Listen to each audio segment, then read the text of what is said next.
Hello, my name is Deb, and I'm a Reiki Master. Hello, my name is Lee, and I'm a Reiki Master. And we're going to do a short session to show you how to do a Reiki session in person with the hands-on positions. Okay, so at the beginning of any Reiki session, you want to start with the person being comfortable. So you want to make sure that the room is a good temperature for you and the person on the table, that they're comfortable, that you've got a bolster under their knees, because everybody needs that for their low back, that there's good lighting, good music, there's not going to be any interruptions, cell phones are off, so that the person on the table receiving Reiki can really get into a nice, relaxed Zen space. The second thing is you always want to start off with telling them exactly what's going to happen. So you can do this before they get on the table if you want, but they should know, what they might feel. And so a lot of people feel like sensations of pressure or sensations of release, or the sensation that something is kind of running through them like a little electrical zing. Some people have a lot of emotions, and so that's totally normal. You just let them release them. Some people see swirly colors or start to have like some epiphanies about things they want to do with their lives. So they should know that ahead of time so that, if they start to notice anything, that they're not freaked out about it. As far as talking, if they want to talk, that's totally fine, because sometimes it helps them relax. But we really should be talking about the weather if they can actually be nice and relaxed and doing their own inner work at the same time. So the next thing you do before you start a session with anybody is you want to do something called the dry bathing technique. And this is essentially setting the space in your head that you're letting go of your stuff so that you're ready to hold space for them, meaning make a container basically of energy that they get to do what they need to do within it, rather than your stuff getting in there and glomming things up. So the way you do that is you start with your right hand to your shoulder and you bring it down across the side of the body. Left hand to the shoulder, down across the body, back up to the shoulder, down the arm, down the other arm, and then just a little bit down the body, and you're basically kind of throwing off your stuff, your worries, your stresses, so that you're nice and centered to start. So then the next step is actually to center yourself, where you're going to start in what we call Gassho, which is a meditative stance that Usui used in all of his special techniques in the beginning and end of any session. So in Gassho, you're essentially standing here in your center. And center means like where you feel your best, you're grounded, you're connected to the earth, you feel strong, you feel content, you feel able to hold space for another person so that they have a chance to feel better during this Reiki session. So some people call for their soul team to help with them. Some people call in for angels or whatever makes you feel connected to the divine. I often ask for my soul group and the person's table soul group to help us so that this session proceeds for the highest good of the person on the table, so that I'm not coming in with my agenda, and that this person's soul is helping decide where the energy needs to go for a Reiki session. So once we've done all of that, you feel centered, everything's set, everybody's comfortable. I usually start the session with a Tibetan bell. A lot of people use singing bells or different things. That is just to kind of like set the stage for the sacredness of doing a Reiki session, and the calm and the contentment and I forget the word I'm looking for, but the safety of feeling vulnerable and it's okay. So you go ahead and you ring the bell. I often kind of spread it around the room, picturing it kind of clear everything out for us. And then you would start the session. I'm going to have Lee start this part.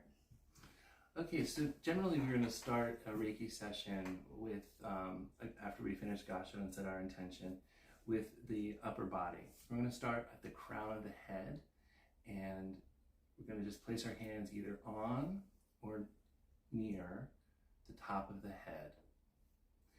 And the sensation you may feel is, with practice, the energy rise and fall in your hands. And once the energy balances out, then you can move to the next hand position. Otherwise, you can just wait about 2 minutes and just move along. The next hand position is going to be over the face and the eyes. It's really important to be mindful when you wash your hands, which you will do before you practice Reiki, is you don't want to use anything totally overly scented, as that can be distracting or bothersome to the patient.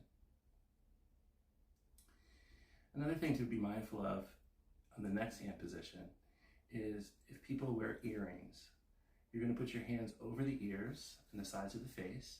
You don't want to apply too much pressure because the post of the earrings can be uncomfortable.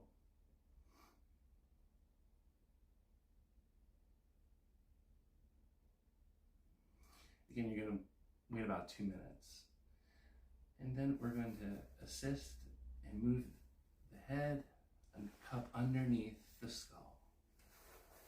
Okay.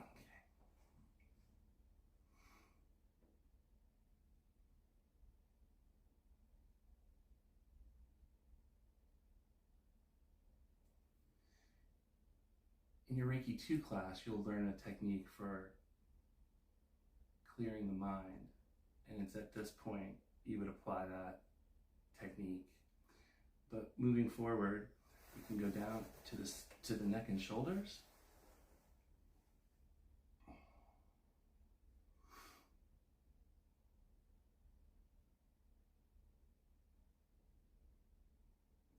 Alternately, and just be mindful that there are people who are very sensitive to having the hands around the neck for understandable reasons. Just be mindful of that. So there are usually an alternative hand position for each of these.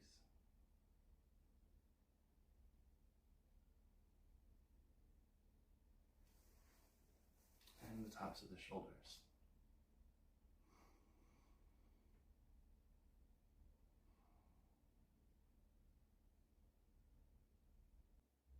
So now that Lee has shown us the head and the neck part, we're going to show you the mid body here.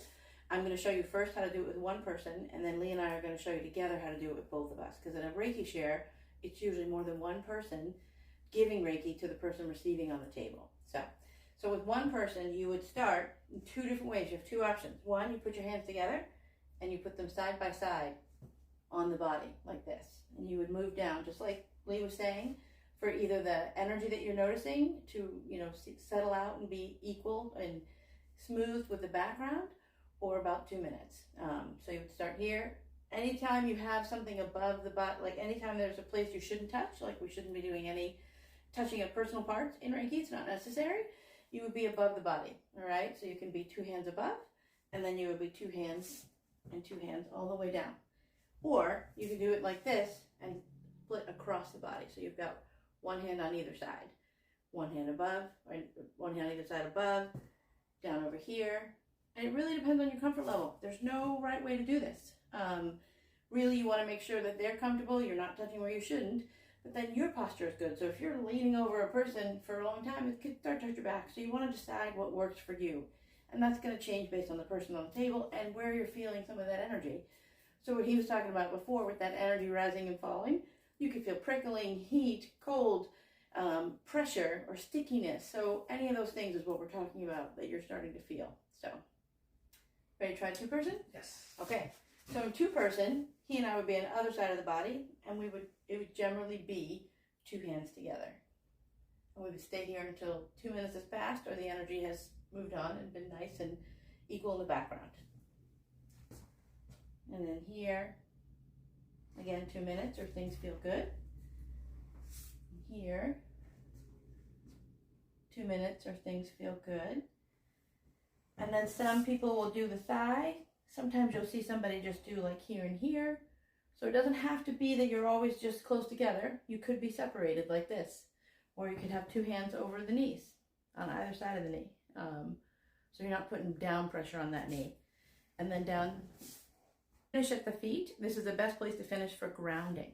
So at the end of the session, we do something called a sweep. And this is basically smoothing out the aura. So as we've been doing all this energy work, we've ruffled some things up, and the aura is not as smooth, and we want to smooth it out so that that person is feeling nice and content and safe in their own little bubble. So I usually picture a Pantene commercial where they showed the hair follicles being all roughed up and the Pantene comes down and smooths it all out. That's what I picture when I do a sweep. So with a sweep, you start at the head and you start close to the body, and you're basically picturing that you're smoothing their energetic field, their aura.